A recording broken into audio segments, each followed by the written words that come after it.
What up? Will you be my friend?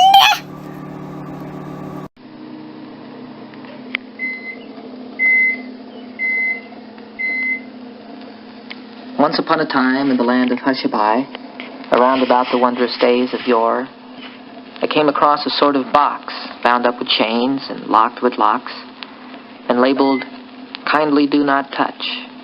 It's war." A decree was issued round about, all with a flourish and a shout, and a gaily colored mascot tripping lightly on before.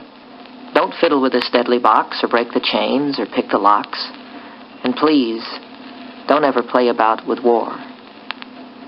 Well, the children understood. Children happened to be good. They were just as good around the time of yore. They didn't try to pick the locks or break into that deadly box. They never tried to play about with war. Mommies didn't either. Sisters, aunts, grannies neither, because they were quiet and sweet and pretty in those wondrous days of yore. Well, very much the same as now. Not the ones to blame somehow for opening up that deadly box of war. But someone did. Someone battered in the lid and spilled the insides out across the floor. A sort of bouncy, bumpy ball made up of guns and flags and all the tears and horror and the death that goes with war. It bounced right out and went bashing all about and bumping into everything in store. And what was sad and most unfair is that it didn't really seem to care much who it bumped, or why, or what, or for. It bumped the children mainly. And I'll tell you this quite plainly. It bumps them every day, and more, and leaves them dead and burned and dying, thousands of them sick and crying. Because when it bumps,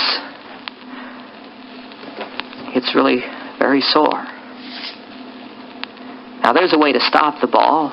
It isn't difficult at all. All it takes is wisdom. I'm absolutely sure that we could get it back into the box and bind the chains and lock the locks. No one seems to want to save the children anymore. Well, that's the way it all appears, because it's been bouncing round for years and years, in spite of all the wisdom whiz since those wondrous days of yore.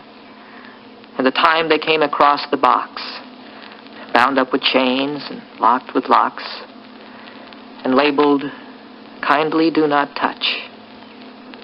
It's war."